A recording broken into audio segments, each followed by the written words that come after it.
Olá pessoal, tudo bem? Nessa aula eu gostaria de falar um pouquinho com vocês, bater um papo sobre VPC, Virtual Private Cloud, tá? Esse recurso tão importante quando se fala em deployment de qualquer tipo de recurso, no deployment de qualquer tipo de recurso dentro da AWS, tá? Então, em primeiro lugar, vamos dar uma revisada, vamos entender como que a AWS é organizada, tá? Lembrando que a AWS é organizada por regiões, tá? Então, uma região representa uma localidade qualquer no mapa, por exemplo, norte da Virgínia, Califórnia, Oregon. Aqui no Brasil nós temos a região na América do Sul, da região de São Paulo, né? Então a AWS é separada por regiões. E dentro de cada uma das regiões, eu tenho zonas de disponibilidade, que nada mais são do que data centers. Então, região é uma localidade física na AWS, uma localidade física no mapa, e a Availability Zones são são os nossos data centers, tá? Ou seja, é dentro das Availability Zones que nós vamos hospedar nossos recursos, sejam eles quais sejam, tá? Ah, Continuando, o que é importante entender então, pessoal? Na AWS sempre tem uma VPC padrão. Então, toda a região da AWS tem uma VPC padrão. O que é a VPC padrão? É a VPC que é criada automaticamente quando você cria a sua conta, tá? Ah, Muita gente acaba publicando recursos dentro dessa VPC e para a maioria dos cenários, para a maioria das situações, acaba não sendo o desenho acaba não sendo um desenho útil, tá? Acaba sendo um desenho que mais cedo ou mais tarde começa a trazer problema, principalmente problema de segurança. Mas vamos entender como que a VPC padrão está arquitetado na AWS, para depois a gente poder continuar o assunto e estender isso, tá? Criar nossas próprias VPCs, falar sobre tabela de roteamento, falar sobre NAT Gateway, Internet Gateway, NAT Gateway público, NAT Gateway privado. Então eu quero, numa sequência de vídeo, numa série de vídeos, falar sobre todos esses recursos com vocês, tá? Bom, toda VPC padrão, pessoal, ela está vinculada a um bloco CIDR, ou seja, a um bloco IP. Nesse caso aqui na região de Ohio, 172.31.00/16, tá? Então é uma rede grande, né? Uma rede, um bloco privado, onde eu tenho 16 bits para rede, 16 bits para host, que vai dar aí 65.534 hosts válidos, tá? Então, VPC padrão está vinculada com um bloco IP principal, um bloco CIDR principal, beleza? Dentro da VPC padrão, aqui representado por esse retângulo aqui, nós temos as subnets. O que são subnets, pessoal? Subnets são objetos dentro da VPC que vinculam recursos com a Availability Zone, com um data center. Ou seja, eu vou implantar um recurso em nuvem. Eu vou subir uma instância EC2, que é um servidor virtual, com Windows, com Linux, não importa. Esse servidor vai estar vinculado a uma Availability Zone, uma zona de disponibilidade, tá?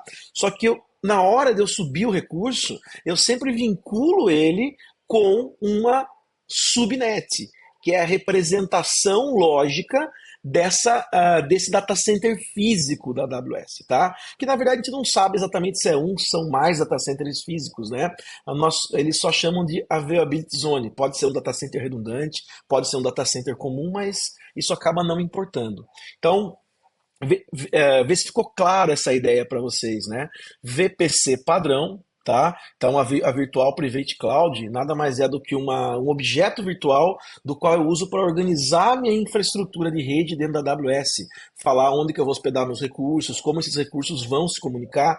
É importante falar que por padrão todos os recursos que estão dentro de uma mesma VPC podem se comunicar um com o outro, né? Deixando de lado por enquanto agora grupos de segurança, listas de controle de acesso, né, as NACLs, Network Access Control List, mas por padrão, então, todos os recursos que estão dentro de uma mesma VPC podem um conversar com o outro, podem um se comunicar com o outro, beleza? Então, dentro da Default VPC, dentro da VPC padrão, nós temos um objeto chamado subnet.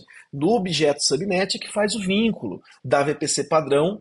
Desculpa, é o objeto que faz o vínculo da subnet com as zonas de disponibilidade, tá? Então, default VPC, subnets vinculadas com zonas de disponibilidade. Então, é isso que nós temos, ó. Deixa eu marcar aqui, ó, região Norte Virgínia, tá aqui, né? VPC padrão, deixa eu pegar uma caneta aqui. VPC padrão, tá aqui a VPC padrão, ó. VPC padrão na região de Ohio. Então eu tenho agora uma, duas, três subnets públicas. Tá aqui. Três subnets públicas. E agora chega num ponto importante. O que é uma subnet pública, pessoal?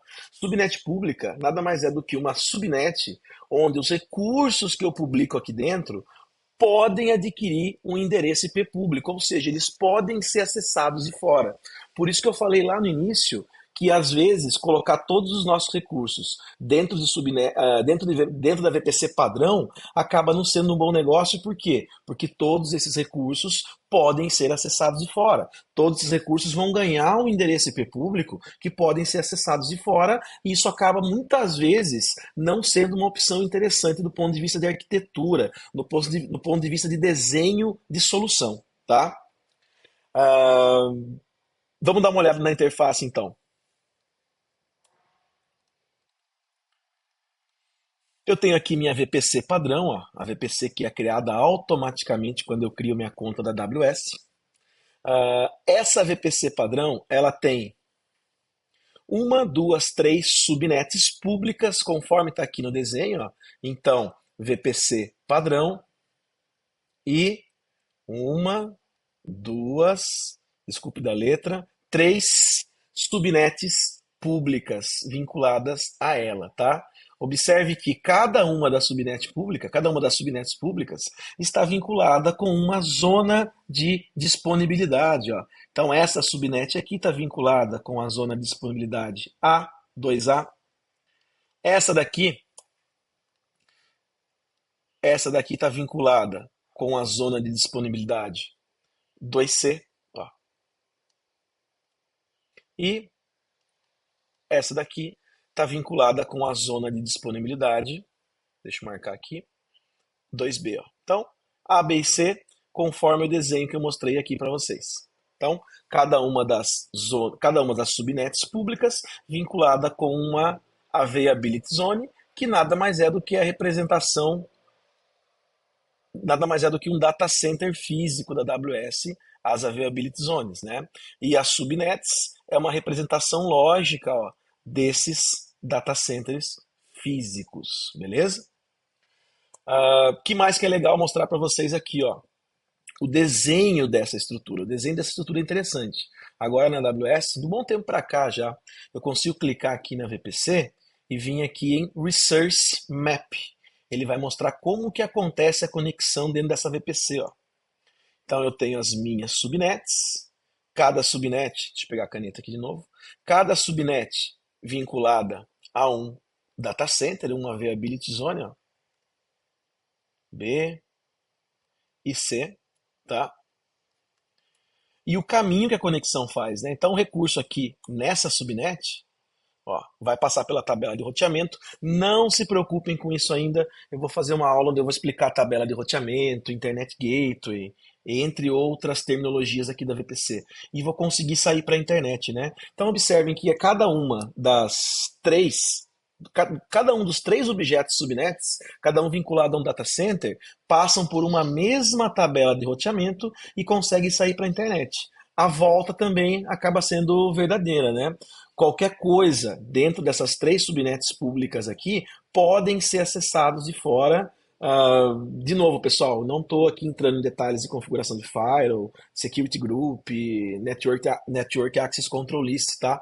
Eu quero detalhar com vocês o funcionamento da VPC padrão, tá? Então, tudo que está dentro, em cada uma das subnets da VPC padrão, pode acessar recursos na internet, ou seja, podem navegar na internet, e conexões que vêm da internet pode chegar nesse recurso, pode chegar nesses recursos também. Por isso que eu falei que não é uma solução mais interessante do ponto de vista de segurança, dependendo do desenho da arquitetura que você quer montar, certo? Pessoal, espero que eu tenha passado uma visão legal para vocês, pelo menos sobre a VPC padrão. Eu quero me aprofundar no assunto VPC nas próximas aulas. Se vocês acharem interessante, eu posso fazer uma aula também falando um pouquinho sobre cálculo de subrede, né? Então eu vejo muitos alunos perguntando, professor, o que que é um barra 20, né? Por que que aqui é barra 16, aqui é barra 20? O que está acontecendo? Nada mais é do que uma subnet, né? Estou pegando o bloco maior, o bloco barra 20, e dividindo em blocos menores. Desculpa, estou pegando o bloco maior, que é o bloco barra 16, e estou dividindo em blocos menores, que são blocos barra 20. Ó. Se você não sabe fazer essas continhas aqui de cabeça, não tem problema. Eu vou deixar um site aqui para vocês, ó. Depois eu coloco na descrição do vídeo, onde você pode acessar, falar aqui, ó, tem um bloco barra 16. Eu quero dividir esse bloco barra 16 em bloco barra 20, né? Quantas subredes eu consigo criar? Você vai conseguir criar 16 subredes, cada uma com 4.096 hosts cada, menos 2, 4.094 hosts válidos, né? Então observe que lá na AWS, ó, a VPC padrão, ela usa as 3 primeiras subredes da divisão do bloco barra 16 no bloco barra 20, ó. A 172.31.00, a 172.31.16 e a 172.31, e a 172.31.32.0, tá aqui, ó, 172.31.0.0, 172.31.16.0, 172.31.32.0/20. Então, nada mais é do que a divisão desse bloco barra 16 aqui, né, que é um bloco grande, um bloco que aloca aí 65.536, que aloca 65.536 IPs, né? 65.534 IP válidos na divisão de blocos menores. Então, aqui na AWS, a VPC padrão usou os 3 primeiros blocos disponíveis, tá? Observe que com barra 20, eu estou pegando o bloco barra 16 e criando 16 blocos barra 20, cada um com 4.096 hosts. Então aqui nessa interface você consegue fazer essas continhas rápido. Se for do interesse de vocês, eu posso revisar e explicar como faz essas contas. Galera, muito obrigado pela atenção. Espero que vocês tenham gostado. É um conteúdo introdutório, é um conteúdo básico, mas traz essa visão geral do que é uma VPC, principalmente o que é a VPC padrão da AWS. Valeu, um abraço.